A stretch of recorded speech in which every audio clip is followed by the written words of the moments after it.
It Follows is a 2014 film directed by David Robert Mitchell.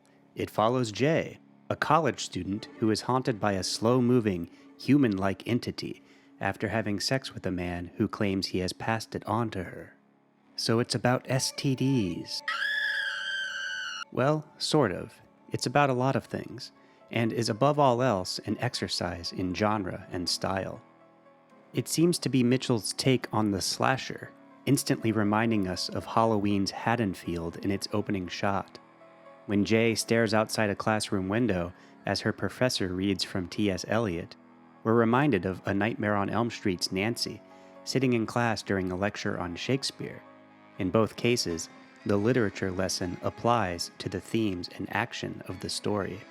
In both Elm Street and It Follows, though more overtly in the former, our young characters seem to come from broken homes with either dead or divorced parents. Jay and Nancy both have mothers who seemingly deal with life by drinking.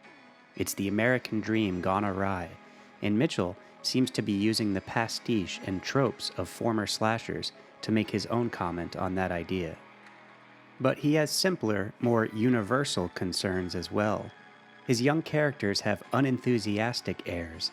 There's a sense of ennui about them, and a sort of shrugging acceptance of impending doom. One of the characters quotes nonchalantly from Dostoevsky regarding the inescapable conclusion of death. And I think this is ultimately the heart of Mitchell's movie, death. Well, that and sex, which might be the same in the world of It Follows. In order to get the entity to stop following you, you have to have sex to pass it to someone else.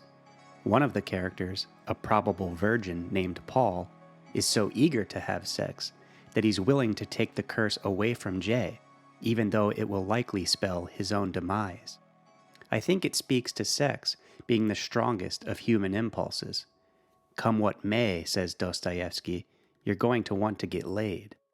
We see people giving each other knowing glances throughout the film.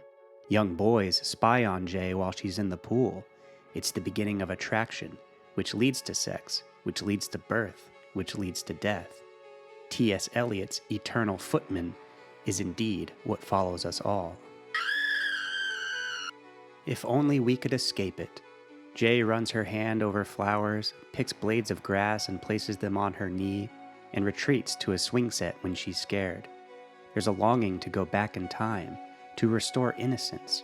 She talks about how she used to dream of growing up and going on dates. Now that we're old enough, where the hell do we go, she laments. Perhaps the dream is not to be young again.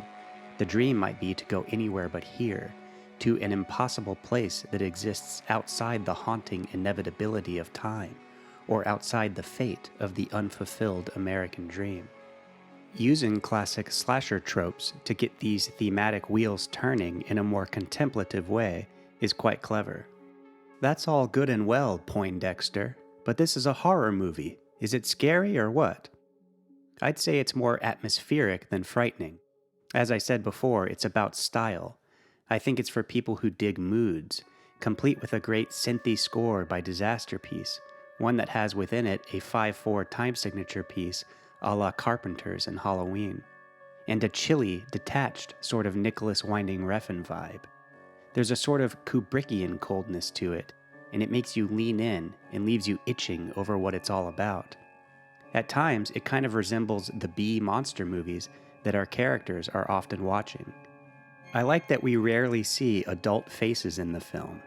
The focus is on our younger characters and their troubles. I like that important bits of the story are told in camera movements instead of dialogue.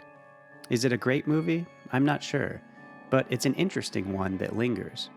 Gonna give it 3.5 stars out of 5 this time. Thanks for listening, and see you soon.